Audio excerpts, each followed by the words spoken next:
Parece que tengo que cerrar la... que hace calor. Bueno, buenas tardes a todos. La disculpa por los minutos de retraso. Estoy saliendo de una reunión. Vamos a continuar con la clase de fisiología.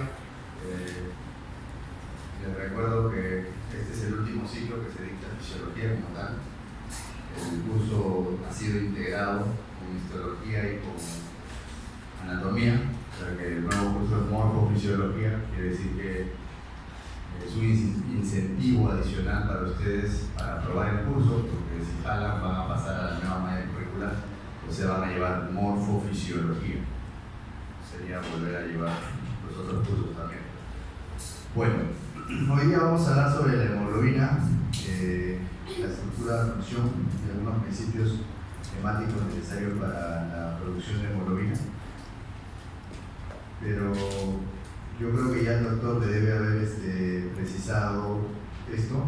Solo quería dejar claro, el otro día seguramente les ha dicho, ¿no? La fisiología estudia la función natural normal del cuerpo. La función normal del cuerpo es el principal objetivo de la fisiología, ¿de acuerdo? Y esta fisiología, yo creo que lo que falta es que bajen el ECRA, ¿no? El delegado de este grupo, ¿quién es? El delegado o la delegada. Si no tienen delegado o delegada, les recomiendo que lo tengan, ¿no? Justamente para coordinar este tipo de cosas y para ver también los temas de las evaluaciones, el examen. Si no, va a ser un poco complicado también. Normalmente se reenvía la información a los delegados, ¿no? Solamente a los delegados. Entonces, si no hay delegado o delegada, es un poco complicado para que puedan enterarse de las cosas que pasan. ¿Ya? No, el docente no se va a poner de acuerdo con 100 alumnos, 200 alumnos, ¿no? Se supone que ustedes se ponen de acuerdo con el delegado o la delegada y son ellos los que nos transmiten la información de ustedes y también nosotros transmitimos a través de ellos los resultados de las evaluaciones y cosas por el estilo. Vamos a, no sé si se ve bien, igual las diapositivas son las mismas que las del año pasado, o sea que no hay diferencia. No hay diferencia. La diferencia está en lo que se dice, ¿no es cierto? Pero igual las diapositivas son referenciales nada más. Bueno, el término fisiólogo viene de hace mucho tiempo, ¿no? Del griego, hace más de 2500 años, y el nombre sigue siendo vigente en inglés, por si acaso, physician es médico. Bueno, la idea es estudiar entonces los mecanismos biológicos que tienen que ver con la causa y el efecto de las reacciones que hay dentro del organismo y la función del organismo. Por eso que está unido o está relacionado con la anatomía, la histología, la física y la química también. Entonces, el objetivo final es, como les dije, la función normal o estudiar la función normal de los órganos vivos y en el caso de la fisiología humana del ser humano. La fisiología es la base de la medicina, es el curso de carrera probablemente más importante de toda la carrera. El que sabe fisiología sabe medicina, así lo entienden los premios Nobel. El premio Nobel de fisiología es lo mismo, es sinónimo que el premio Nobel de medicina, por si acaso, ¿no? Entonces, bueno, esto es la realidad de nuestra universidad, ¿no? Como estamos un poco bajos, el año 23, el año 24 ha salido similar la cosa. Los resultados son similares para nuestra universidad, entonces la idea es de que ustedes se vayan fogueando desde ahora en la resolución de preguntas tipo examen ENAM, que en realidad es el tipo de preguntas que van a tener para sus exámenes de especialidad, los exámenes cuando quieran irse fuera, también los que quieran irse, es el tipo de examen. Entonces les pido a todos que tomen a bien las evaluaciones que vamos a hacer. Yo no sé si antes han sido evaluados de esta manera. Las preguntas son de opción múltiple, 4 opciones múltiples y respuesta única, ¿ya? Y las preguntas, la mayoría son tipo caso clínico. Entonces, obviamente son referentes a la fisiología o la parte fisiológica. ¿De acuerdo? Entonces, les voy a avisar. Son preguntas objetivas. Pues hoy día vamos a tener como objetivos de lograr aprendizaje estos dos puntos que habíamos mencionado y empecemos, pues, ¿no? Hablando de qué cosa es la sangre, La sangre es un tejido líquido vivo que puede ser el que nos lleva a la vida o también el que nos lleva a la muerte, ¿no? El otro día estábamos conversando con lo que llevo al laboratorio qué enfermedades se podían transmitir al momento de que se haya un contacto con sangre, ¿no? Productos hemáticos. Y la mayoría anda más preocupado del VIH, ¿no? La mayoría anda muy preocupado del VIH. Es importante saber lo que se transmite obviamente por vía sanguínea. Sin embargo, hay enfermedades más probables de contagiar o de contagio, ¿no? Por ejemplo, la hepatitis B tiene 33% más posibilidades de contagio que el VIH, solamente tiene 0.33% de posibilidades de contagio, ¿de acuerdo?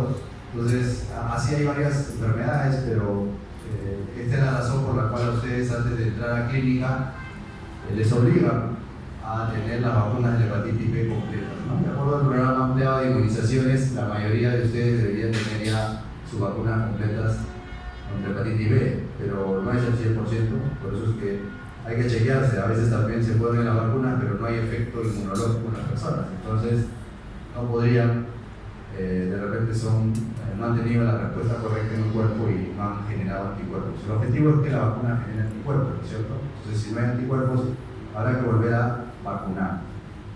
Bueno, ¿cómo es la hemoglobina? Primero, el doctor Díaz Franco habrá hablado con ustedes de que la sangre se compone de la sangre total, ¿no? Se compone de elementos formes y de plasma, y que el plasma a su vez está compuesto por agua principalmente, pero también proteínas, ¿no es cierto? Por otra parte, los elementos formes están compuestos por los glóbulos rojos principalmente, pero también por los glóbulos blancos, o leucocitos y plaquetas, ¿no? Entonces, vamos a hablar ahora sobre los glóbulos rojos, ¿no? Los glóbulos rojos, dentro de su estructura de disco bicóncavo, el glóbulo rojo tiene una proteína tetramérica que es la hemoglobina. La hemoglobina tiene 4 globinas, 4 cadenas de globinas, 2 alfa y 2 beta, la hemoglobina del adulto me refiero, y dentro de estas cadenas de hemoglobina lo que se tiene es un anillo, que es el anillo M o hemo, y dentro está un átomo de fierro o hierro, ¿no? Átomo de hierro o fierro que está en estado divalente, ¿no? Más 2, o estado ferroso, ¿de acuerdo? Entonces, más 2, estado ferroso, más 3, estado férrico. La hemoglobina como tal se encuentra en estado ferroso, estado divalente. Bueno, entonces, ¿qué podemos decir respecto a la estructura de esta hemoglobina, ¿no? Si ustedes se dan cuenta, es justamente la molécula de oxígeno la que se va a unir a este átomo de hierro o de fierro siempre que este se encuentre en estado ferroso, ¿no es cierto? Ahí funciona, entonces son 4 grupos hemos, 4 átomos de hierro en estado ferroso y también 4 moléculas de oxígeno, ¿de acuerdo? Bien, también es importante saber que la hemoglobina tiene un punto de unión al oxígeno, también conocido como el punto de la histidina. Este punto de la histidina es justamente el aminoácido sobre el cual se va a dar la unión de este hierro, ¿no? El hierro se une a la histidina y finalmente esta puede presentar un estado relajado, me refiero a la hemoglobina, un estado relajado o un estado tenso. El estado tenso es cuando está como desoxihemoglobina y el estado relajado, el estado R, es cuando está unido al oxígeno, como oxihemoglobina, ¿de acuerdo? ¿Cuál es el poder oxifórico de la hemoglobina? Cada gramo de hemoglobina, como dice ahí, puede capturar hasta 1.39 mililitros de oxígeno. Ese es el valor teórico, por si acaso, porque el valor real o en condiciones reales es tan solo 1.34 mililitros. O sea, por cada gramo de hemoglobina se capta 1.34 mililitros de oxígeno. Este es un concepto importante que ustedes han aprendido bien en la pandemia, que es el tema de la saturación de oxígeno, ¿no? Sí son muy comunes este tipo de dispositivos en la pandemia. para justamente medir la saturación. Pero ¿qué cosa es la saturación? Pues el porcentaje de oxígeno que está vinculado a la hemoglobina en la sangre arterial. Y se toma justamente en el pulpejo del dedo, ¿no? O sea, la yema del dedo, ¿no? Pero ustedes ya son o están en camino a ser profesionales de la salud, no van a decir yema del dedo, ¿no? Dicen pulpejo del dedo. Y en el pulpejo del dedo se coloca el pulsoxímetro donde se mide la saturación y lo que va a medir justamente es el porcentaje del oxígeno que está vinculado a la sangre arterial, que en realidad se hace a este nivel porque a este nivel se tienen con mayor facilidad los capilares, ¿no? A nivel del pulpejo del dedo hay muchos capilares sanguíneos y estos capilares provienen obviamente de las arterias. ¿Cuáles son los valores normales? A nivel normal, a nivel del mar, bueno, también la saturación puede variar a nivel de la altitud, ¿no? De acuerdo a la altitud puede variar. Pero a nivel del mar, lo normal es de que sea entre 95 a 100%, ¿de acuerdo? Luego, por debajo de eso, hablamos de hipoxia en general, hipoxia. ¿Se acuerdan que decían, si usted tiene menos de 90, vaya urgente al centro de salud? Decían, ¿no? ¿Por qué decían urgente al centro de salud? No le iban a decir, usted está con hipoxia, ¿no? Usted se está muriendo, no le van a decir, pero en realidad sí, ¿no? En realidad lo que está viendo es insuficiencia respiratoria. Por eso es que la indicación de la propaganda decía, si tiene saturación 90 o menos, urgente al centro de salud. Claro, está inflando la insuficiencia respiratoria a las personas. ¿Cuál es la estructura del grupo hemo? El grupo hemo se forma por el fierro más la protoporfirina 9. Es un anillo tetrapirrónico, como ustedes pueden ver, y dentro, el centro tiene el átomo de fierro en estado ferroso o bivalente. ¿Cuáles son sus pasos? Esto lo van a ver mejor en bioquímica, pero les digo que 2-succinilcolina se unen a la glicina y forman el pirrol, 4 pirroles, una protoporfirina 9. Esta protoporfirina 9 habíamos dicho que se une al fierro y forma el grupo hemo.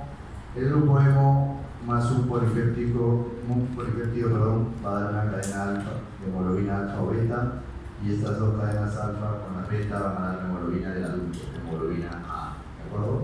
No se molesten en tomar fotos ni nada, porque yo les voy a dar toda la información, ustedes pueden copiarla ahora en la PC o igual les pueden pasar del ciclo pasado, ¿no? También la información, no hay diferencia. Muy bien. Este concepto es importante, siempre viene en el examen, por si acaso, curva de disociación de la oxihemoglobina. La curva de disociación de la oxihemoglobina hace referencia justamente a la unión o la capacidad que tiene para unirse la hemoglobina bajo ciertas condiciones al oxígeno, ¿de acuerdo? O sea, hay más afinidad o menos afinidad de la hemoglobina por el oxígeno ante ciertas situaciones, ¿de acuerdo? Por ejemplo, ¿cómo les recomiendo que estudien esto? Estudien los de abajo o los de arriba, no hay ningún problema. Por ejemplo, si el pH disminuye, o sea, ¿cuál es el pH normal del cuerpo? ¿Cuál es? Claro, 7.35 a 7.45. Es un margen bien estrecho, ¿no? Entonces, si baja un poco, por ejemplo, a 7.2, entonces, ¿qué es lo que va a pasar? La curva que va al medio de color fucsia, de color rojo, rosado, no sé el color que lo ven ahí, esa es la curva que se encuentra en el percentil 50. Percentil es una medida que se usa en estadística para ver el punto medio, ¿cierto? El punto medio, porque en el punto medio se ubica la normalidad, ¿no? El patrón normal, ¿no? Hay un término que se conoce como la campana o la curva de Gauss, ¿no? En el cual, en esta forma de campana, la mayoría de la población o de una población siempre va a dar al medio la mayoría, ¿cierto? Muy bien, en este caso, al medio sería el percentil 50 y ese sería el comportamiento de la curva de disociación de la oxihemoglobina, ¿cierto? Pero ¿qué pasa si el pH disminuye? 7.2. Si disminuye, entonces lo que va a pasar es que, claro, es una acidemia o acidosis, ¿no es cierto? Pero debería haber mayor o menor concentración ¿Aumenta o disminuye? Disminuye la capacidad o la afinidad del oxígeno por la hemoglobina. ¿De acuerdo? Disminuye. Eso es el punto. Entonces, ¿qué es lo que confunde siempre a los estudiantes en general? Lo que confunde es de que para que el pH sea menor, para que el pH sea 7.2, normalmente lo que ha pasado es que la cantidad de hidrogeniones o la concentración de hidrogeniones ha aumentado. ¿Es cierto? Si aumenta la concentración de hidrogeniones, entonces el pH disminuye. Y lo opuesto pasa en la alcalosis. Si disminuye la concentración de hidrogeniones, entonces aumenta el pH. Como esa parte es la que confunde, esa es la que siempre se pregunta, ¿cierto? Porque se sabe que el resto ya es más sencillo, ¿cierto? Lo otro es DPG, es difosfoglicerato, ¿no? El aumento del difosfoglicerato, el aumento de la temperatura, el aumento de la presión parcial de CO2. Cada vez que hablemos de los gases, vamos a hablar de PO2, de PCO2, se refiere a presión parcial. Los gases los medimos en presiones parciales. Entonces, el aumento de todos estos factores lo que van a hacer es que la curva de disociación de la oxihemoglobina se vaya hacia la derecha. Eso es lo que quiere decir. Y cuando se va hacia la derecha significa que disminuye la afinidad del oxígeno por la hemoglobina. Recuerdo que en un examen vino paciente con sepsis, ¿no? pH 7.20, una cosa así. ¿Cuál cree que sea la condición respecto a la curva de disociación de la oxihemoglobina? Entonces disminuye la capacidad de unión o la afinidad del oxígeno por la hemoglobina, ¿cierto? Entonces, ahí está en el pie de la diapositiva un par de conceptos importantes: saturación de oxígeno, ¿no? Cantidad de oxígeno disponible en la sangre, el valor normal iba de 95 a 100, y la afinidad de la hemoglobina por el oxígeno está regulada por estas pequeñas moléculas que habíamos dicho, ¿no? Primero el oxígeno, luego el CO2 o dióxido de carbono, los hidrogeniones y el 2,3-difosfoglicerato. Hay dos efectos que hay que tener claro. Uno es el efecto Bohr y otro es el efecto Haldane. Hay dos efectos importantes. Uno es el efecto Bohr y otro es el efecto Haldane. El efecto Bohr, creado por el fisiólogo danés Christian Bohr, en el cual se describe la propiedad por la cual la afinidad aumenta cuando el pH está incrementado y viceversa, ¿no es cierto? O sea, si hay aumento del pH, ¿cierto? Si hay aumento del pH, es decir, si hay alcalosis, entonces aumenta esta afinidad. Si hay disminución del pH, hay acidosis y disminuye esta afinidad, ¿de acuerdo? ¿Por qué es importante? Porque ayuda a proporcionar más oxígeno a los tejidos cuando hay necesidad, por ejemplo, cuando aumenta la producción de CO2, por ejemplo, en el ejercicio, ¿cierto?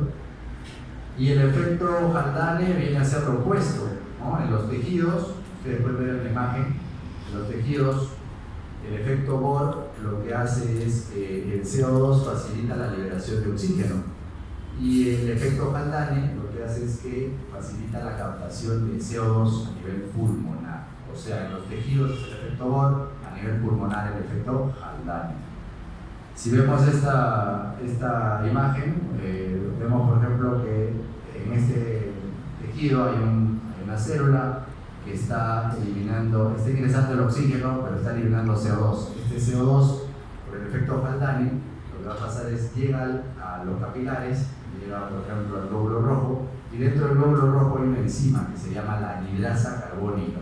Esta anidrasa carbónica lo que va a hacer es que el CO2 se convierte en ácido carbónico. ¿Cómo? Al CO2 le agrega agua, H2O, y se convierte en H2CO3, ácido carbónico, para luego hacerle perder un hidrogenión, el cual se va a unir a la hemoglobina, porque la hemoglobina también es una molécula que tiene la propiedad de buffer, o sea, tiene la propiedad de amortiguar estas sustancias ácidas o estos hidrogeniones, y entonces va a unirse ese hidrogenión a la hemoglobina, y si le hace perder al ácido carbónico un hidrogenión, se convierte en bicarbonato. El bicarbonato fácilmente se puede intercambiar a través del canal de cloro y sale a la sangre como tal, ¿de acuerdo? Eso es muy importante, las concentraciones de oxígeno, de CO2, pero también de bicarbonato. A ver, hay diferentes tipos de hemoglobina. Ustedes pueden ver, la más importante proporcionalmente es la hemoglobina de adulto, también conocido como hemoglobina A. La hemoglobina A se compone de 2 cadenas alfa y 2 cadenas beta, ¿de acuerdo? Y es normal, ¿no? Se encuentra en la mayoría de adultos, el 97%, ¿no? Y también es normal de que haya otro tipo de hemoglobina A, la hemoglobina A2, que no tiene 2 cadenas alfa, sino también 2 cadenas. ¿Qué letra es esa? ¿Qué letra es esa? ¿Gamma? No, delta. 2 delta y 2 alfa, hemoglobina A2, ¿cierto? 2 alfa, 2 beta, hemoglobina A. La hemoglobina fetal, 2 alfa y 2 gamma, ¿no es cierto? Es normal en los fetos, por si acaso, es normal en los fetos. Luego tenemos las hemoglobinas embrionarias, es Gauer1, Gauer2 y Portland, ¿no? Que finalmente la más importante es Gauer2, alrededor del 60% de toda la hemoglobina embrionaria. Y luego tenemos unas hemoglobinas que ya son patológicas, tenemos la S, la C, la H y la hemoglobina VAR. ¿Ya? La hemoglobina H y VAR son las más sencillas de aprender porque son 4 cadenas de la misma, ¿no? Por ejemplo, 4 cadenas beta en la hemoglobina H y es la que se ve en la alfa-talasemia, ¿no? Alfa-talasemia. Una enfermedad que felizmente no es muy común acá, pero que es común en la parte mediterránea del mundo. La hemoglobina de VAR, ¿no? Tenemos 4 cadenas gamma, es de la alfa-talasemia también, son tipos de talasemias, ¿de acuerdo? Talasemia significa que se ha eliminado una de las cadenas, eso es lo que significa, ¿no? En este caso la alfa o la beta, ¿de acuerdo? También tenemos hemoglobina S y hemoglobina C. En el caso de la hemoglobina S y la C son las causantes de la anemia falciforme o drepanocitosis, ¿de acuerdo? La anemia falciforme es una anemia que se produce generalmente en personas de raza negra, ¿de acuerdo?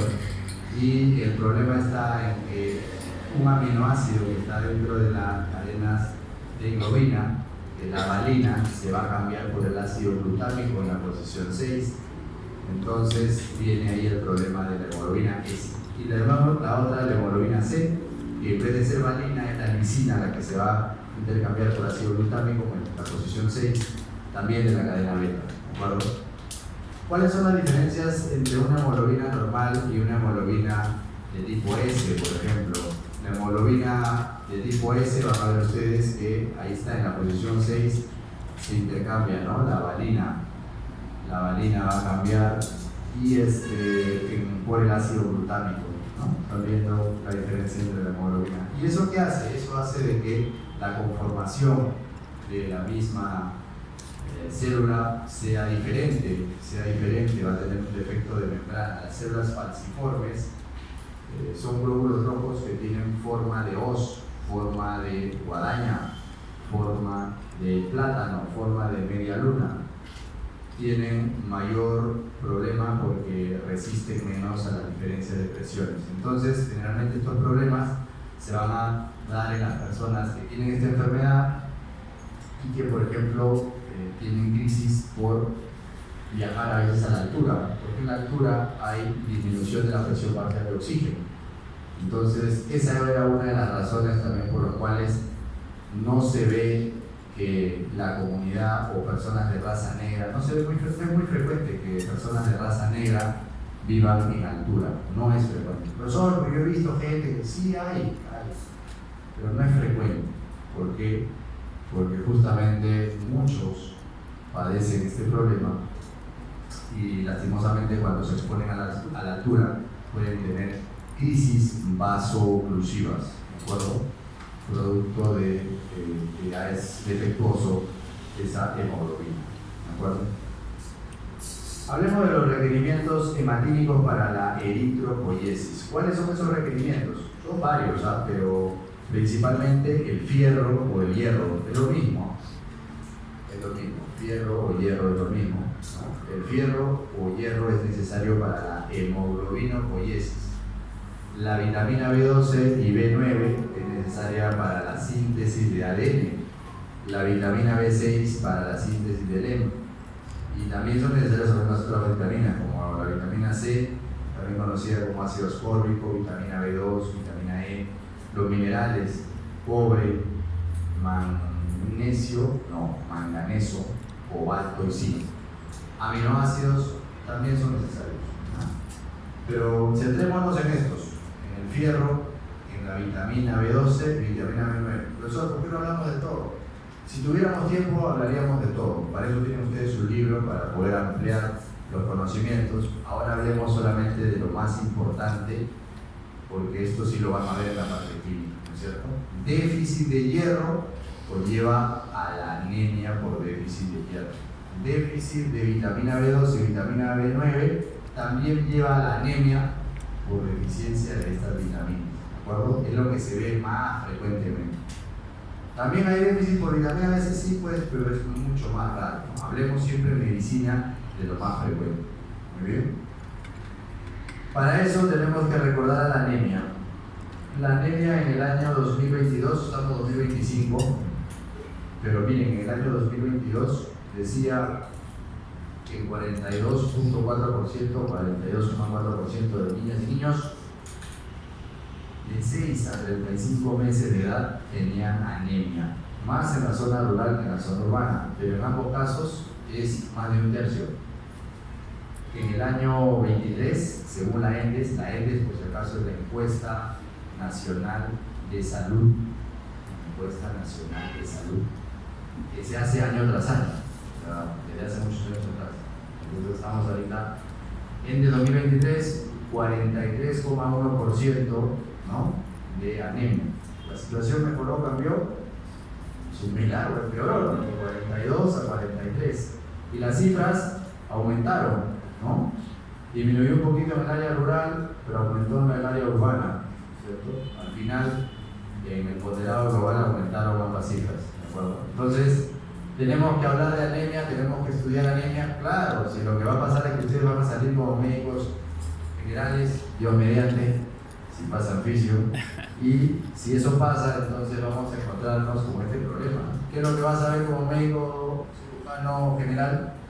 Vas a ver anemia, muchos casos de anemia cuando vayas a hacer tu SERUMS, ¿no? SERUMS es el Servicio Rural Urbano Marginal en Salud, que se realiza después de haberse recibido uno como médico y que depende del examen, ¿no?, del ENAM, que ahora lo va a tomar, me parece, el Ministerio de Salud. Y de acuerdo a ese puntaje que saques, te tocará ir un poquito más cerca o un poquito más lejos, ¿no es cierto? Si das el examen y sales muy bajo y desde ahora no te preparas, el problema va a ser que te va a tocar muy lejos, muy lejos. A veces en lugares donde ni siquiera existe Banco de la Nación y ni siquiera vas a saber si te pagan o no. Vas a regresar después de un año y, bueno, puede servir para ahorrar, eso sí, ¿no? Claro, regresas y no has tocado nada de tu plata, ni la has necesitado, ni había banco, ni había cine, ni había nada. Pero a veces la situación es extrema, ¿no? Hay gente que me ha contado,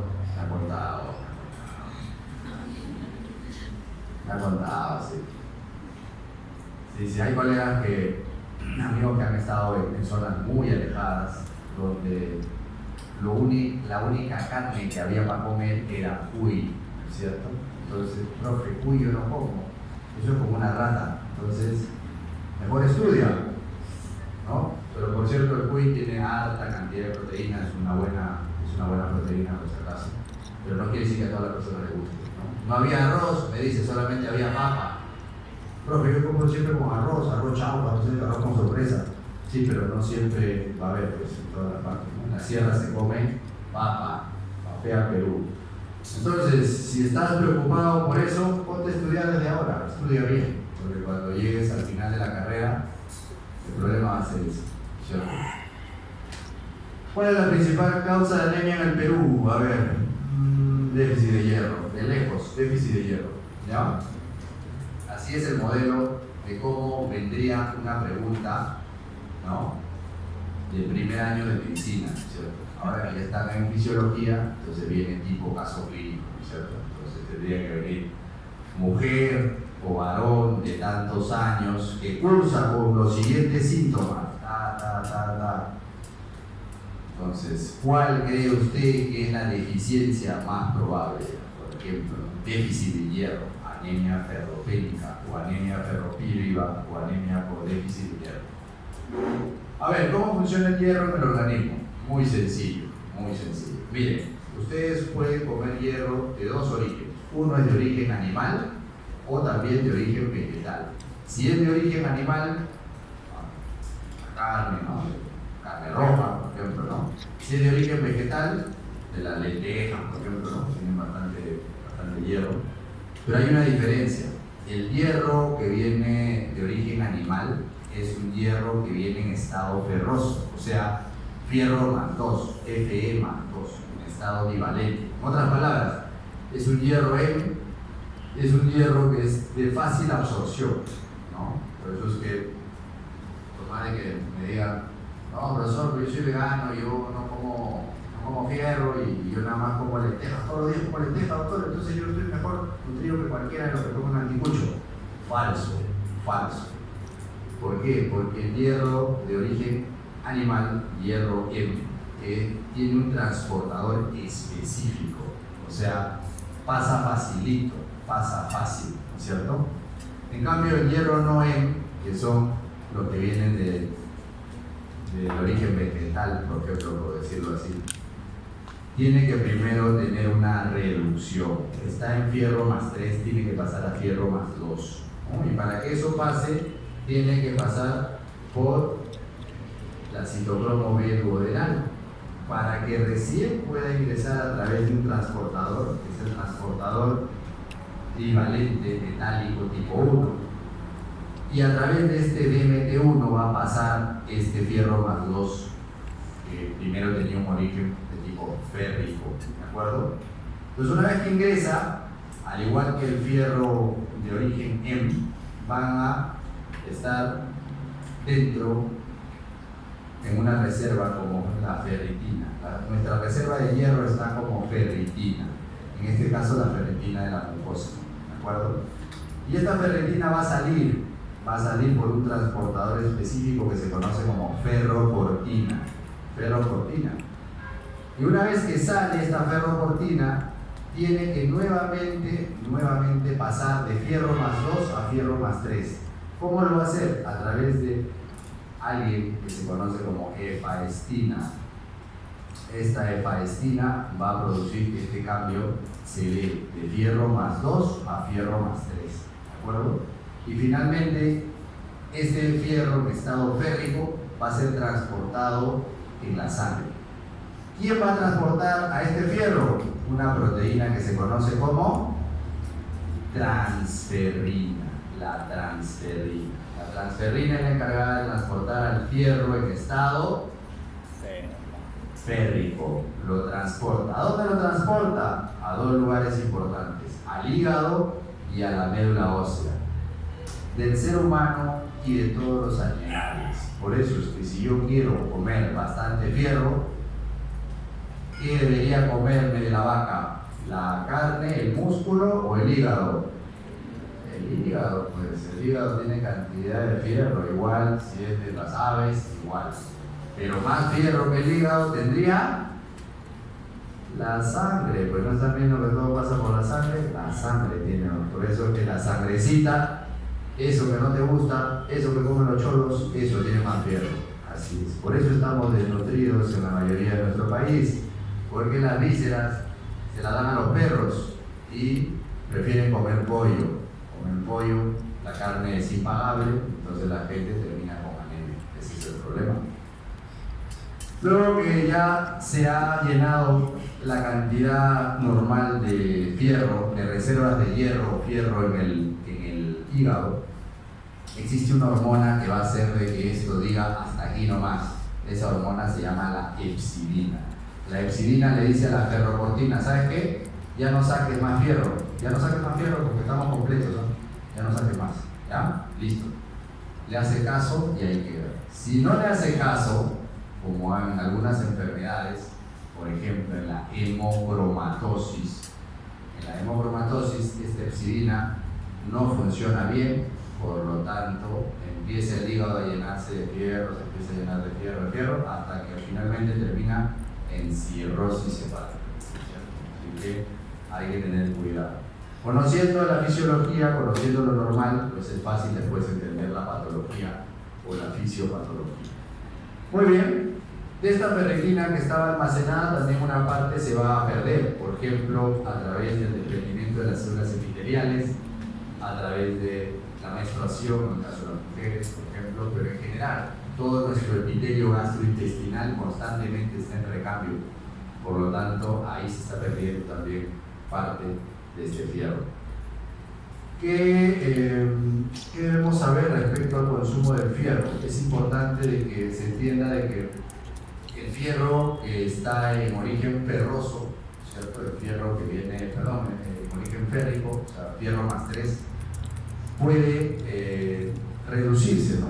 Se puede reducir a más 2 a través de nuestro ácido, el ácido clorhídrico, que es propio de la secreción del estómago. ¿Quién secreta ácido clorhídrico? ¿Quién secreta?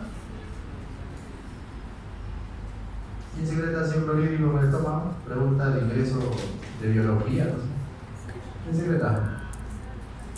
Las células, sí, pero ¿qué células? Las células parietales, ¿no? Las células parietales, también llamadas células oxínticas. Estas células parietales oxínticas secretan secretan ácido clorhídrico, y este ácido clorhídrico va a reducir a este fierro más 3, ¿de acuerdo? Perfecto. Y de esta manera se facilita entonces su absorción, ¿de acuerdo? Entonces es muy importante. Lo primero que estamos diciendo entonces es de que es necesario de que haya esta secreción ácida para que se pueda dar finalmente esta absorción, ¿no es cierto? Entonces ahí viene la pregunta. ¿Qué pasará con una persona, por ejemplo, que sufre de gastritis atrófica? Una persona que no produce ácido clorhídrico por alguna razón. ¿O qué pasará con aquellas personas que consumen muchos inhibidores de la bomba de protones? Por ejemplo, esomeprazol, lansoprazol, pantoprazol, rameprazol. Todos los prazoles son inhibidores de bomba de protones. ¿Y qué es lo que hacen? Disminuye la cantidad de producción de ácido clorhídrico. ¿Ustedes creen que ellos tienen la capacidad de poder pasar fácilmente de fierro más 3 a más 2? No, por lo tanto están en riesgo. A largo plazo están en riesgo ¿de qué? De anemia. Entonces ya tienen que entender desde ahorita, ¿no es cierto? Si la pregunta dice paciente con antecedente de gastritis, con antecedente de consumo de inhibidor de bomba de protones, ¿no es cierto? ¿Qué te está diciendo? Ya te está guiando. Este está consumiendo, por lo tanto, no va a poder hacer esta transformación de fierro más 3 a más 2. Si tiene muchos años consumiendo inhibidor de bomba de protones, entonces puede tener problemas. Antiácidos también, ¿no? Milanta, le gusta tomar sal de Andrews, todo lo que sean antiácidos consumidos de manera crónica, ¿de acuerdo? Crónica.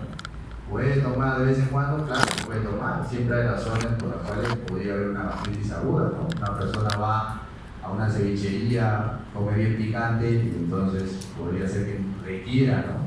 Pero no va a requerir, ¿no? 2 meses, 3 meses, o sea, requerirá unos días y punto.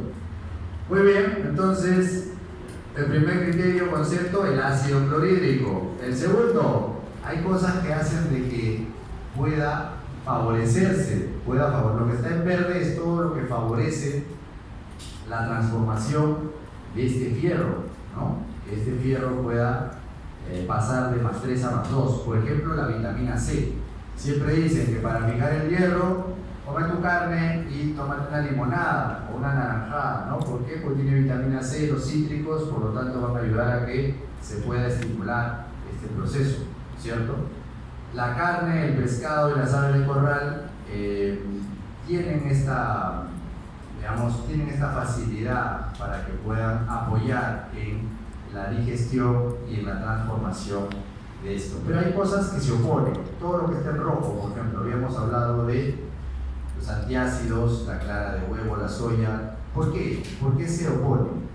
Porque todos estos forman complejos complejos con el fierro, o sea, se une al fierro, muchísimas cosas, ¿no? Si la persona toma té, que está, ¿no? El té tiene teína, ¿no? Se puede unir fácilmente. Si consume carbohidratos, consume pan y consume también la carne, por ejemplo, entonces el fierro no se va a aprovechar. Si se consume almidón, por ejemplo, se consume el arroz también. Entonces, muchísimas cosas, ¿no? Polifenoles, calcio, ¿no? Entonces, ¿qué es lo importante de esto? Lo importante entonces quiere decir que para que la absorción sea buena del fierro, debería hacerse en las personas que necesitan requerimiento extra, debería hacerse con estómago vacío. O sea, al paciente le tienes que decir, ¿sabe qué, señor, señora? Usted que va a tomar su pastilla de fierro, tiene que tomarlo a las 10 de la mañana. Si su desayuno es a las 7:30, 8, 10, 11 de la mañana, toma su pastilla de fierro y recién almuerza a la 1, 2 de la tarde. Entonces, esa es la importancia de conocer la fisiología. Y ahí está, en 100 gramos de hierro, ¿no? En 100 gramos de alimento, perdón, de origen animal, ¿qué es lo que me tiene o qué es lo que da mayor cantidad de hierro por cada 100 gramos de alimento? La sangre de pollo cocida, ¿no? La sangrecita. Pero también en diferente medida, pues, la carne, ¿no? Carne de res y ya todo lo que ustedes también. Que el alimento sea tu medicina y tu medicina sea tu alimento, eso decía Hipócrates.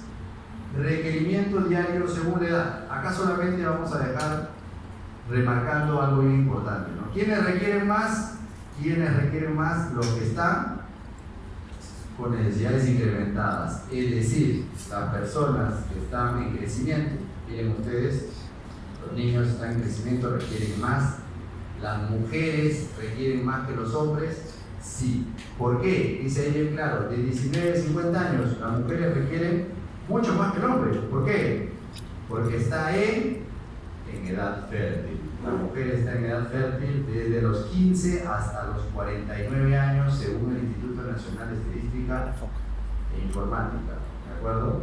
Entonces, requiere mayor consumo de hierro. Tiene mayores pérdidas también. Una vez que cesa la regla, a partir más o menos de los 50 años es el cese de la regla, la menopausia, entonces ya no requiere de igual a la cantidad, ¿cierto? Entonces, adolescentes y mujeres embarazadas requieren la mayor cantidad por obvias razones. Bueno, entonces acá es importante tener en cuenta que la dieta proporciona 10 a 20 miligramos de hierro normalmente, una dieta adecuada. A ver, ¿cuáles son las medidas que nosotros requerimos para prevenir la anemia? Varias cosas, ¿ah? Ustedes van a leer, pero por ejemplo, va a depender, esto es la norma técnica del MINSA, va a depender si está en periodo de gestación la persona, si está en el parto o si está en la primera infancia, en la niñez o la adolescencia. Si ustedes ven, por ejemplo, desde la gestación, lo más importante, ¿no? O sea, desde antes que la mujer se embarace, lo ideal que es que la futura embarazada esté pues con sus cifras normales de hemoglobina. Si la hemoglobina no está con cifras normales, ahí hay un problema, ¿no? Porque de arranque está empezando ya con anemia o con cifras bajas y lo más probable es que termine anémica, porque a medida de que avanza el embarazo aumentan los requerimientos, pero además existe una dilución, aumenta la cantidad de plasma. O sea, se va a producir una anemia de tipo dilucional, también conocida como anemia fisiológica del embarazo. Pregunta de examen. Ahí se apunta, pregunta de examen. No conozco, ya lo conozco, pregunta de examen. Pero igual viene y no responde, eso es lo que me preocupa. Muy bien, entonces que consuma cosas que normalmente no le gusta consumir, pues, ¿no? Todas las vísceras habidas y por haber tiene que consumir, ¿no? Ojalá que se pueda eso dar, ¿no? Y que todos podamos entender de que sí se puede comer, cabecita, hígado, vaso, sobre todo las personas de las comunidades rurales, zonas donde es difícil comer la carne, porque a veces la carne termina siendo una opción económica más rentable para la venta, ¿no? Y al final no quieren consumir la carne, ¿no? Quieren vender la carne o quieren tener la leche de la vaca y no consumen la la carne, ¿no es cierto? Pero tienen que saber que las vísceras son una buena opción y es una opción bastante cómoda, ¿ya? Hay que dar suplemento, también se tiene que dar suplementación y el suplemento debe ser de hierro y ácido fólico, y tenemos que tener en cuenta de que en el parto se debería pues hacer, por ejemplo, un pinzamiento del cordón umbilical en un momento en el cual hayan pasado por lo menos 2 o 3 minutos, ¿no? ¿Para qué? Para que pueda llegarle al recién nacido un poco más de sangre, ¿ya? ¿Qué más? La lactancia materna debería ser hasta el 6º mes de manera exclusiva, si es posible, ¿no? Algo que no sea posible, ¿no? Pero la lactancia materna debería ser exclusiva hasta el 6º mes, y es en ese tiempo en el cual la leche materna tiene buena cantidad de fierro, y es fácil de asimilar. Es muy importante incentivar o promover la lactancia materna en las gestantes y en las madres recién paridas.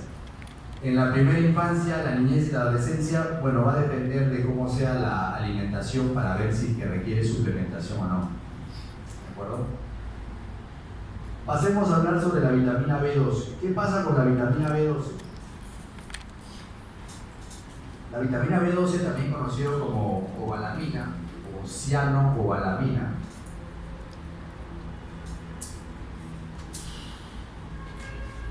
voy a abrir porque ya el calor está fuerte. Quise aguantar lo más que se pueda, pero está difícil. A ver, la vitamina B12, también conocida como cianocobalamina o como cobalamina, ¿ya? Les digo los sinónimos porque en el examen puede venir como cualquiera de esos, ¿no? Después dice, profesor, ¿cobalamina? Usted no nos habló de cobalamina, usted ha hablado de vitamina B12. ¿En qué clase está esto? Estoy diciendo, ¿no? Estoy mencionando. Y en los textos también está, en ese caso. Entonces, esta vitamina B12 va a empezar su digestión desde la saliva, ¿no? Las glándulas salivales van a secretar una proteína, que es la proteína R, ¿no?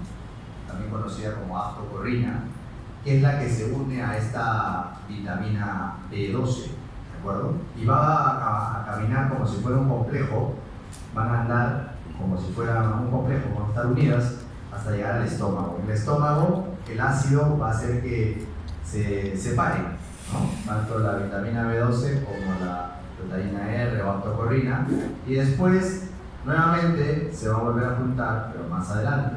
Entonces, ¿quién se va a unir a este nivel? A este nivel hay unas células, las mismas células que producen el ácido clorhídrico, que son las parietales o células oxíticas, producen también algo que se conoce como factor intrínseco. El factor intrínseco de Caster es el encargado de unirse a esta vitamina B12.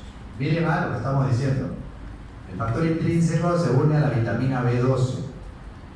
Entonces, si se une a la vitamina B12 y es necesario para que la vitamina B12 se pueda absorber, si una persona, por alguna razón, motivo o circunstancia, no tiene este factor intrínseco o no produce este factor intrínseco, entonces terminará con anemia, ¿de acuerdo? Terminará con anemia. Pero no es anemia por déficit de hierro, es anemia por déficit de vitamina B12. ¿Hay diferencias? Sí hay diferencias. Claro. La anemia por déficit de hierro produce una anemia de tipo microcítica, o sea, quiere decir que los glóbulos rojos son células muy pequeñitas.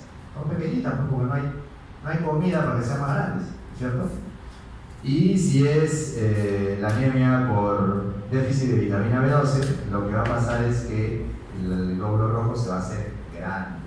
Eso se conoce como anemia macrocítica, pero más que macrocítica, en el caso de la vitamina B12 y el ácido fólico, termina siendo anemia megaloblástica. Megalo significa muy grande, ¿no es cierto? Megaloblástica.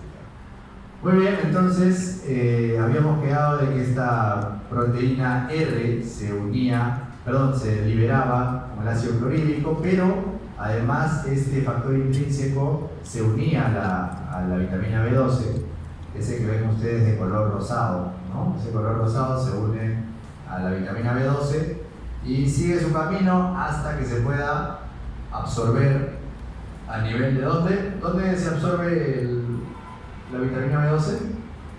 ¿Dónde se absorbe la vitamina B12? Pregunta de examen, ¿dónde se absorbe? Ilion terminal. En el ilion terminal, ¿cierto? En el ilion terminal. Claro. Entonces todo el mundo piensa que la pregunta del examen viene, ¿dónde se absorbe la vitamina B12? A, en el cerebro, B, en el corazón, C, en el ilion terminal, D, en el riñón, ¿cierto? Entonces, pero no, así no viene, ¿cierto? Viene, por ejemplo, paciente que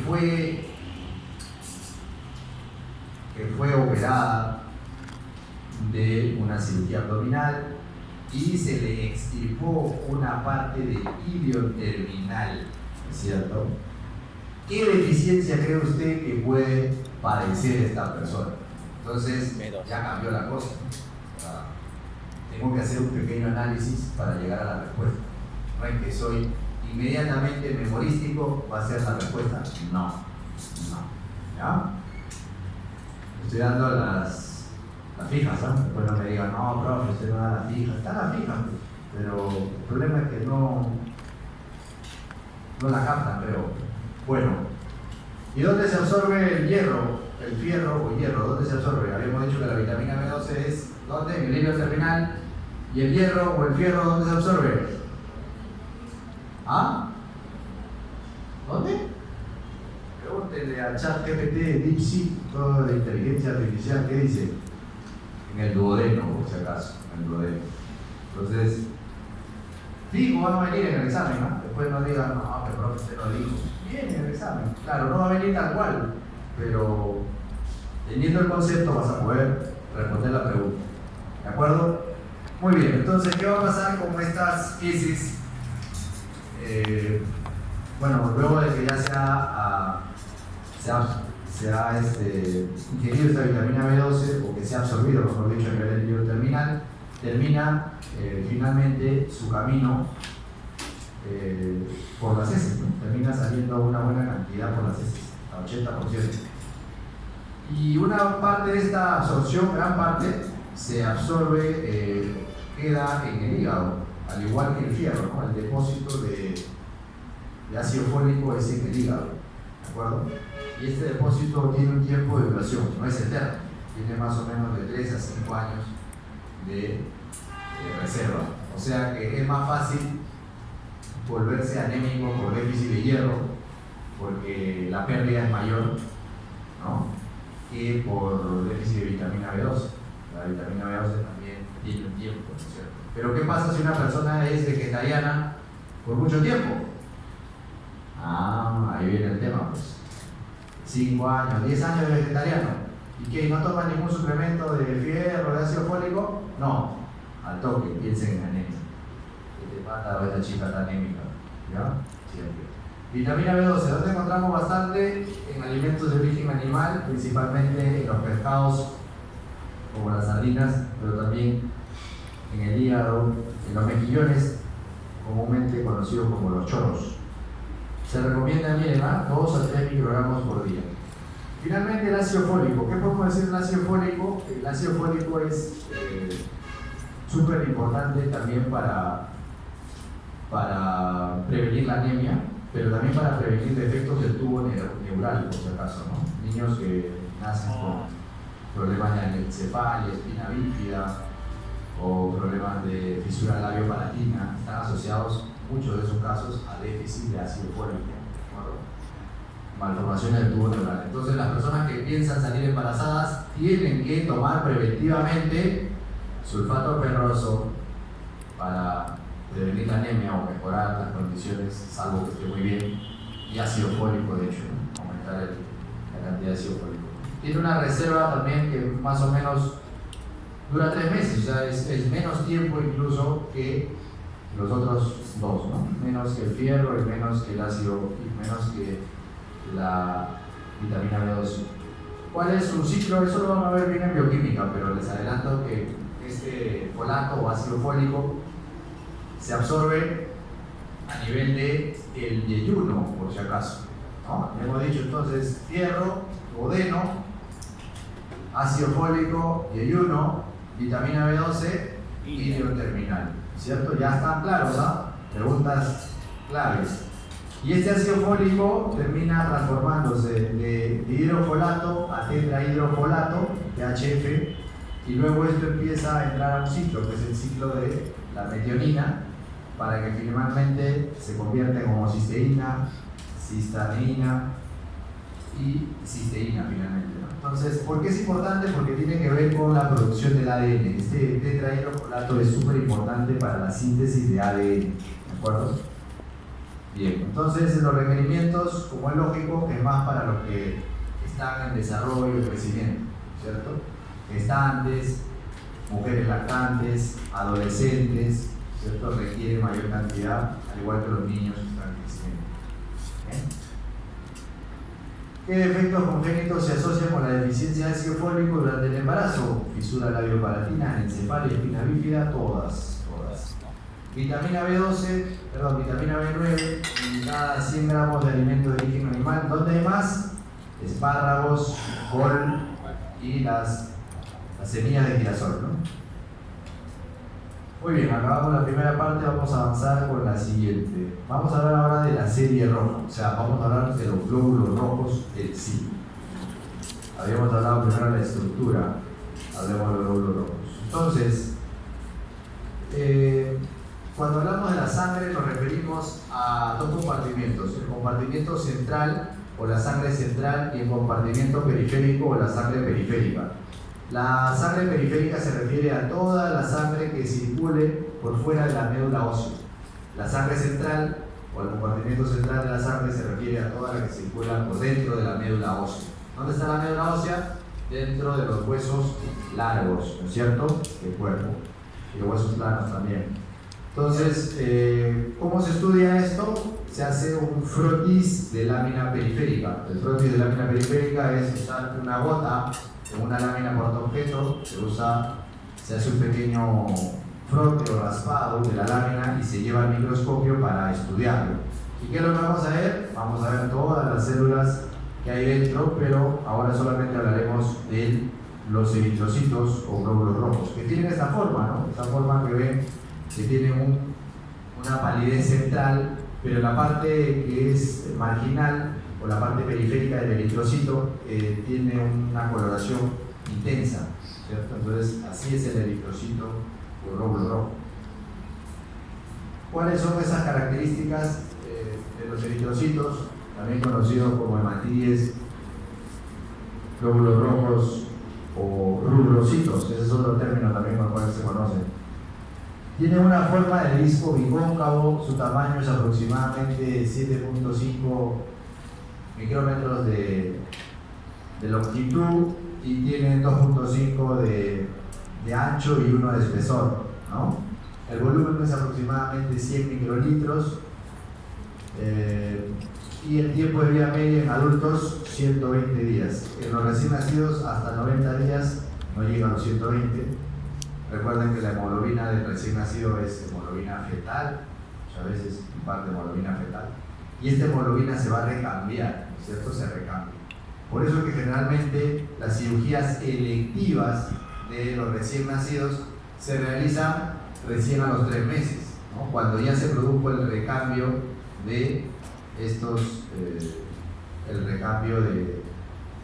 de estos glóbulos rojos fetales y pasan ya los glóbulos rojos adultos, ¿de acuerdo? Entonces, siempre que, salvo que la cirugía sea de urgencia, se realiza pues cirugía de repente de los recién nacidos, neonatal, ¿no? Pero si se puede dar un tiempo más, generalmente se espera más de 3 meses para poder hacer la cirugía. Función principal, el transporte de oxígeno, contenido principal hemoglobina, fuente de energía, 90% proviene de la glucólisis, ¿de acuerdo? Y 10% produce de otra fuente, LPF. ¿Qué será LPF? La vía de las pentosas fosfato, ¿no es cierto? Esta glucólisis de los glóbulos rojos es de tipo aeróbica o anaeróbica. ¿Aeróbica o anaeróbica? ¿Estos glóbulos rojos hacen glucólisis aeróbica o anaeróbica? Pregunta de examen. Muy bien. No se olviden que los glóbulos rojos son células que son anucleadas, no tienen núcleo. Si no tienen núcleo, entonces ha perdido la capacidad de dividirse, o sea, no tienen mitosis, no hay división celular, ¿no? Porque en el núcleo está toda esa información, pero además en el núcleo está la información de cuándo debe morir la célula, ¿no? Hay algo que se conoce como apoptosis. Esa apoptosis no está tampoco programada porque no tiene núcleo. Entonces, esta célula no sabe cuándo debe morir. Entonces, ¿cómo vive 120 días nomás? Fácil, hay alguien que se encarga de eliminar. ¿Quién es? ¿Quién es? El vaso. El vaso. Ahora vamos a hablar de eso. Muy bien, tenemos proteínas de membrana eritrocitaria. Hay tres importantes, ¿ah? La banda 3, la anquilina, la glucoforina, bueno, 4 en verdad, y la espectrina, ¿no? La espectrina es la que está deficiente, cuando está deficiente causa una enfermedad que se conoce como esferocitosis hereditaria, ¿no es cierto? Pero las otras proteínas son proteínas de anclaje, por ejemplo, la glucoforina, la banda 3, son proteínas de anclaje en la membrana. Muy bien, pero tenemos también la actina y la anquilina que están uniendo entre sí están unidas entre sí mediante la espectrina. Por eso es que cuando hay un defecto en la espectrina termina volviéndose el glóbulo rojo no como disco y cóncavo, sino termina como una esfera, pues una esferocitosis. Consecuencias de que va a tener menos posibilidad de transcurrir por los vasos sanguíneos porque le es difícil al glóbulo rojo que no tiene forma de disco y cóncavo avanzar por los capilares y se vuelve un esferocito. ¿Vale? ¿Cuáles son las características morfológicas de los glóbulos rojos?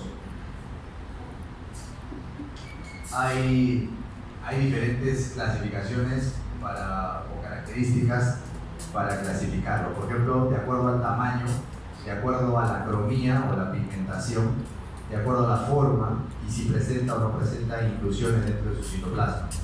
Por ejemplo, por el tamaño, nosotros lo clasificamos de acuerdo al volumen corpuscular medio, ¿no? Según el volumen corpuscular medio o BCM, un glóbulo rojo puede ser normal, se llamaría normocítico, cítico viene de célula, normocítico, pero podría ser que sea muy pequeñito también, en ese caso se llama microcítico, o podría ser que sea muy grande, en esos casos será macrocítico, ¿de acuerdo? Y si tenemos grandes, medianos, pequeños, cualquier tamaño, eso se conoce como anisocitosis. O sea, quiere decir que no hay una correlación de tamaño similar entre la población, ¿no? Anisocitosis, ¿de acuerdo? Según la cromía o la pigmentación, lo normal es que el eritrocito sea normocrómico, quiere decir que haya una palidez central, ¿no? Y que la parte periférica esté rubicundo o que tenga buena pigmentación. Pero cuando es hipocrómico eso no pasa, ¿no? La palidez no solamente es central, sino también es periférica. Pero lo opuesto también puede ocurrir, por ejemplo, que el eritrocito sea hipercrómico, en el caso, por ejemplo, de las personas con hemocromatosis, ¿no? Tiene demasiado fierro, entonces hay demasiado pigmento, por lo tanto termina siendo hipercrómico, ¿no? ¿Por qué la sangre de color rojo? ¿Por qué la sangre de color rojo? Porque por el fierro. El hierro es un metal, un pigmento de color rojo, ¿no es cierto? ¿Por qué es Marte es de color rojo? Porque tiene mucho hierro en su superficie, ¿no? Mucho fierro, así es.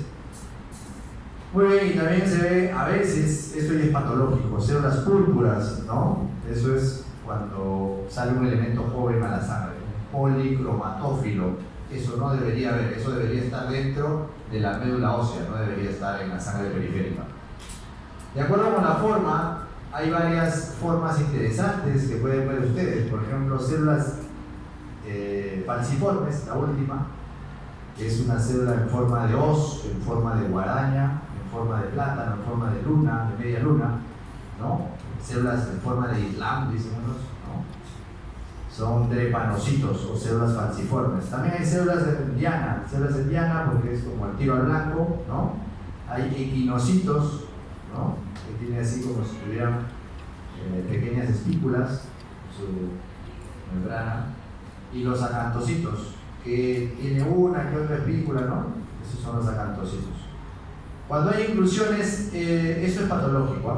Por ejemplo, los glóbulos rojos nucleados, bueno, podría verse alguno de repente, pero toda vez que se vea, no está bien, ¿no? Los cuerpos de Howell-Jolly, punteado basófilo, los parásitos, por ejemplo, hay algunos parásitos como la malaria que pueden meterse dentro del glóbulo rojo, ¿cierto? Que son inclusiones parasitarias. Así es. Valores normales de la serie roja o los eritrocitos en función de la edad del sexo, ¿de acuerdo? Ustedes chequen bien los recuadros resaltados en rojo, ¿no? Por ejemplo, en los primeros días de nacido, la hemoglobina del recién nacido o del neonato, se llama neonato desde que nace hasta los 28 días de nacido. Ustedes pueden ver que esta hemoglobina es alta, ¿no? Lo mínimo debería ser más o menos 14, 14.5, incluso hasta 23.5. Están viendo que ese es más o menos el promedio, ¿no? Y el promedio 19.5, eso es una hemoglobina con la que normalmente el neonato se recibe, es una hemoglobina alta, ¿ya? Pero eso cae rápidamente. Miren al mes como ya está en 14 el promedio, ¿no? O sea, la variación puede ser de 10 a 18. Y esto es porque la hemoglobina que tiene no es su hemoglobina, es la hemoglobina que viene de la mamá. O sea, los glóbulos rojos gran cantidad son de la madre, ¿ya? Y son estos los que se pierden rápidamente. Y luego desde los 3 a 12 meses empieza a bajar un poco más, ¿no? Por eso es importante hacerle seguimiento al recién nacido, al infante, porque estas variaciones fisiológicas uno tiene que estar al tanto y en darla en el momento que uno tiene que dar suplemento de hierro para poder subir esta hemoglobina, ¿de acuerdo? El hematocrito, no se olviden que es la tercera parte normalmente de la hemoglobina, ¿no? O mejor dicho, la hemoglobina es la tercera parte del hematocrito, ¿no? Y este hematocrito es la relación porcentual, ¿no? Es la relación porcentual entre la sangre total y el plasma, o algunos dicen entre los glóbulos rojos y el plasma, ¿no? ¿Por qué? Porque la mayor cantidad de los elementos formes lo componen los glóbulos rojos, prácticamente el 98%, ¿no? Es una cantidad muy alta. Y esa cantidad ínfima o mínima se lo componen las plaquetas y los leucocitos. Muy bien. Entonces, los valores normales de la serie roja, de acuerdo con la edad, y si vemos en mujer y el hombre, ¿no? De 15 a 18 años van a ver ustedes los valores para la mujer y para el hombre. En el caso del hombre, 15.4, en el caso de la mujer, 13.7. Estamos hablando de promedios, obviamente, ¿no? Alguien por acá puede decir, pues, yo tengo 16 y no me siento representada. Sí, pues, pero estamos hablando del promedio, ¿no? O sea, la mayoría está entre 11.5, 15.9, ¿no? Y los hombres también, o sea, ¿no? La mayoría está entre 13.7 y 17.1, ¿no? Alguien puede ser que diga tiene 18, sí, pues, pero está un poco por fuera de la curva o la campana de Gauss. No quiere decir que esté mal, simplemente que no está igual que la mayoría, nada más, ¿cierto? Muy bien. Una pregunta para todos los asistentes, ¿no? O sea, ¿por qué creen que la mujer tiene menos hemoglobina que el varón? ¿Por qué? A ver, las mujeres, ¿qué dicen? ¿Por qué tiene menos hemoglobina? Sí. Muy bien, por la menstruación. A ver, levanten la mano todos los que piensan que es por la menstruación. 2, 3, 4, 5, 6, todos. Hombres también piensan que es por la menstruación. O sea que la regla termina siendo una maldición. Si fuera así, pues la regla sería una maldición realmente, ¿no? Y la respuesta es no. ¿Hormonas? No, la respuesta es no. ¿Qué? ¿Es por algo hormonal? Es por un tema hormonal, por supuesto. Estrógeno, un tema hormonal. ¿Ah? Estrógeno, testosterona.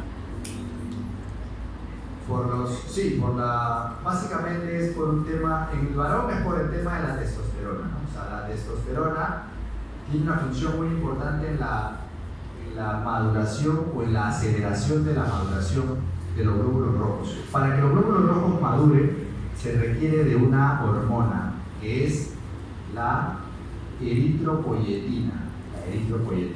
Esa eritropoyetina proviene de los riñones, ¿de acuerdo? Esa eritropoyetina es necesaria para que justamente se pueda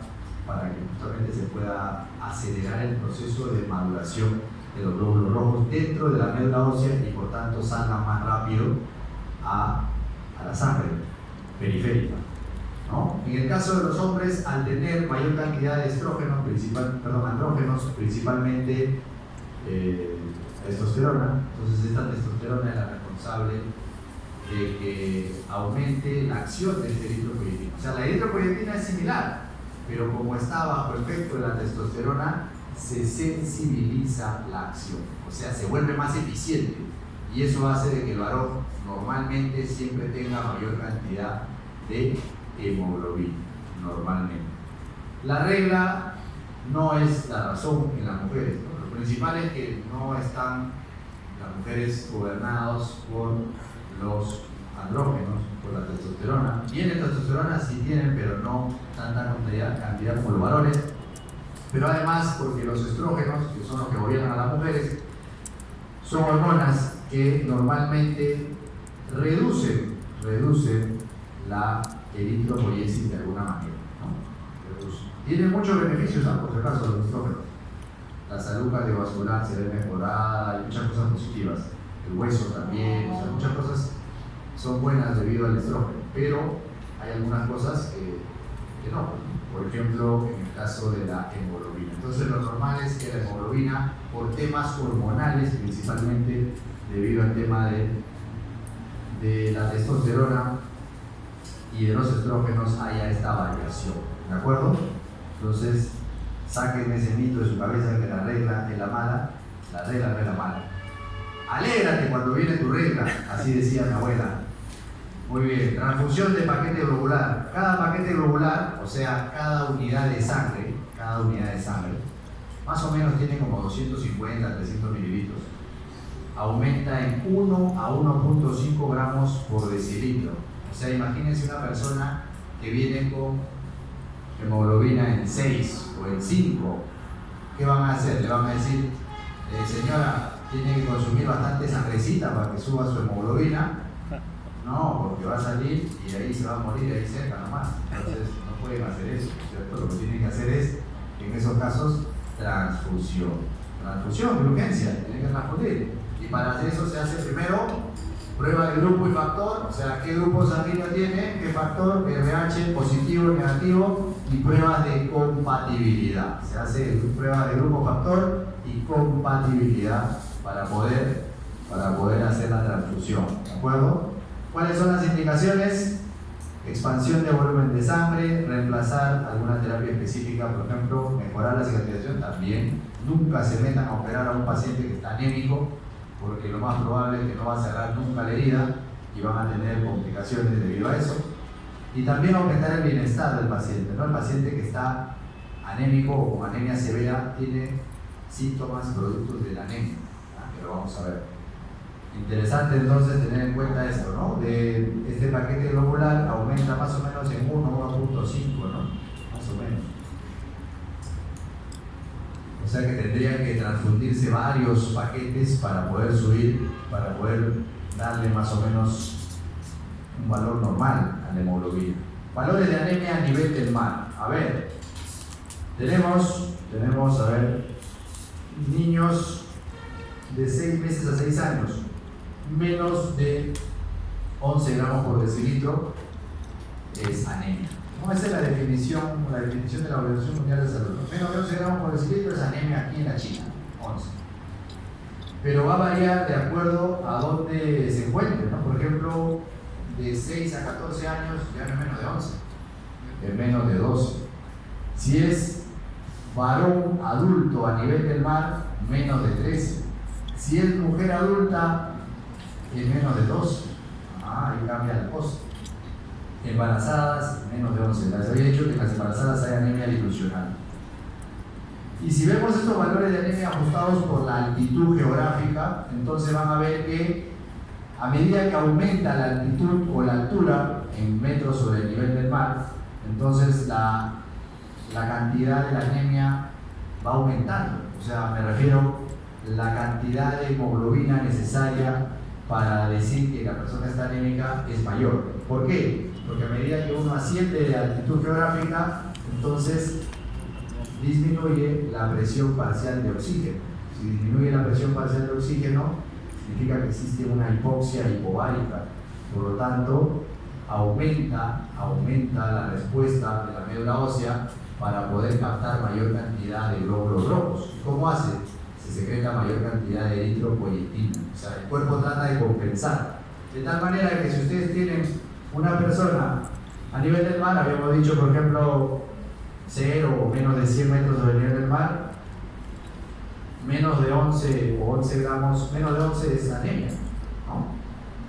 Pero si está a 4.500 metros sobre el nivel del mar, si tiene 15.5 es anémico. ¿Ah? Si está a 4.000 metros sobre el nivel del mar, 14.5 o por debajo de eso es anemia. Entonces va a variar de acuerdo a la altura. Mayor altura requiere tener mayor cantidad de hemoglobina. ¿De acuerdo? Muy bien. ¿Cuáles son los síntomas y signos para hablar de anemia? Principalmente se ve la anemia en las piel y las paredes, ¿no? O sea, en la piel. En la piel, ¿qué cosa tenemos? En la piel tenemos el signo principal que es la palidez, ¿no? La palidez de la piel, ¿no? O sea, lo primero que ve a una persona que está con probable anemia es Pálido. una palidez, ¿no? Palidez marcada. Si en el examen dice paciente, varón, mujer de tanta edad con signos de palidez marcada, ya les está diciendo indirectamente que eso es anemia, ¿cierto? El signo principal, palidez. ¿Y dónde se ve esa palidez?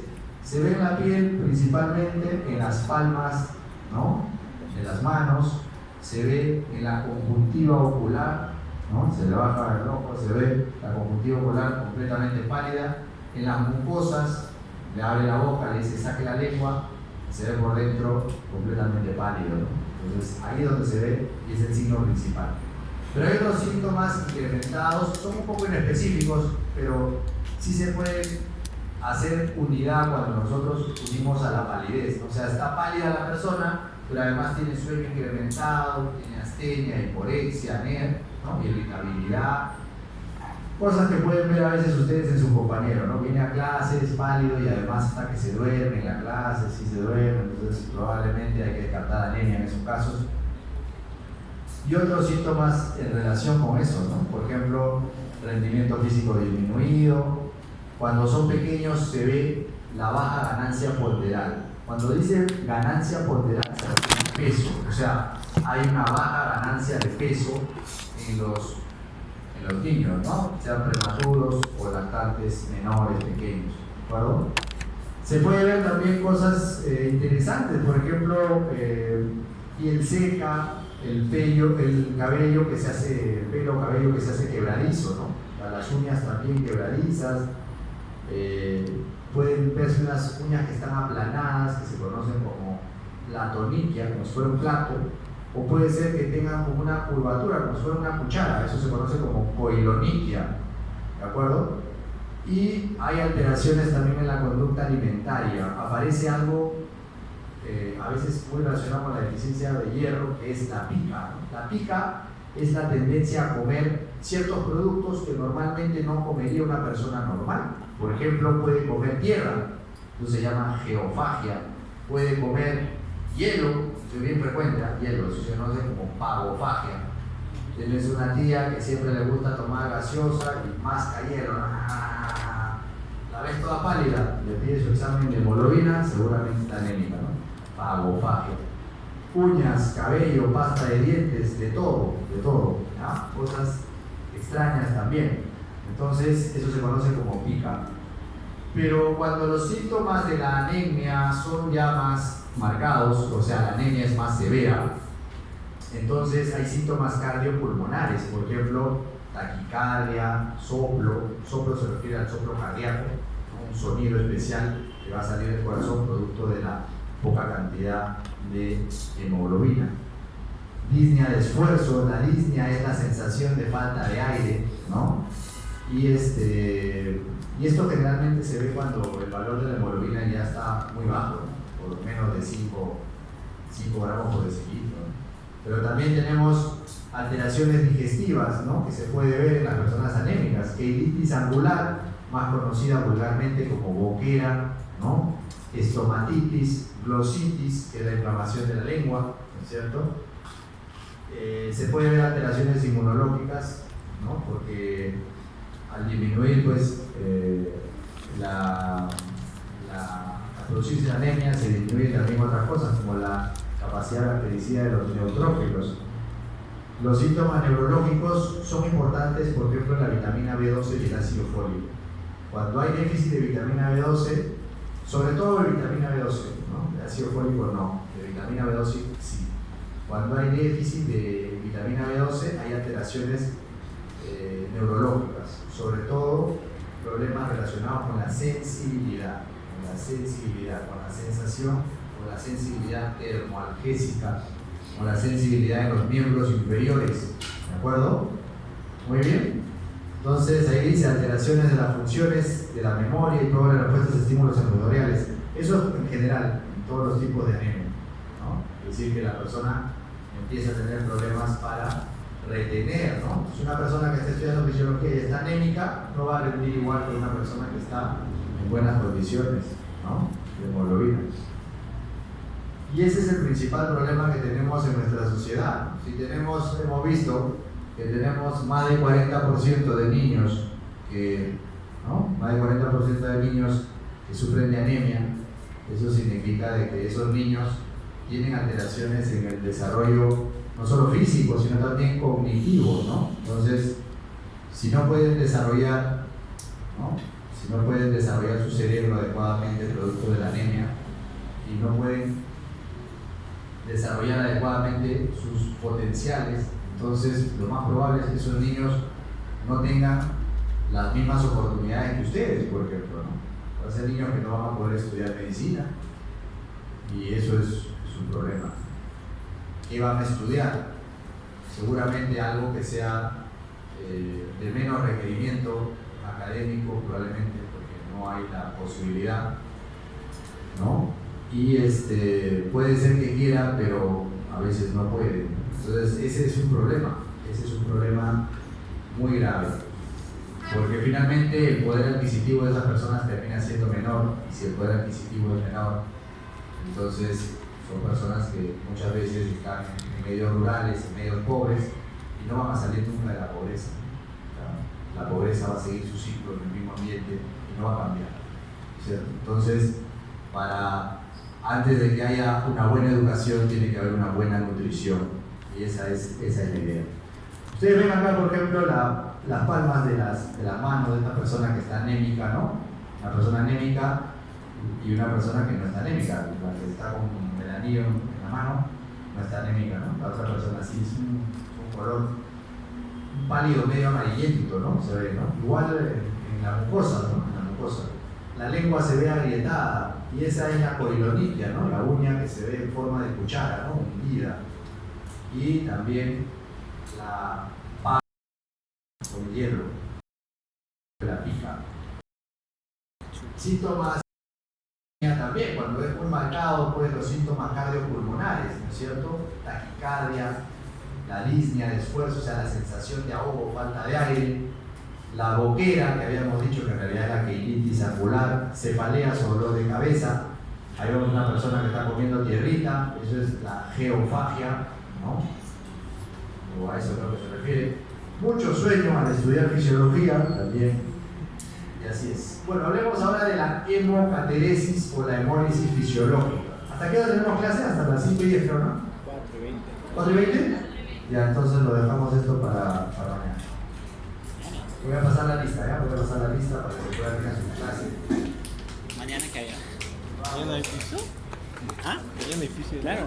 Por La Zoom. próxima, ¿Ahora? por favor, para eso está el delegado, la delegada, para avisar, ¿no? No, doctora, disculpe.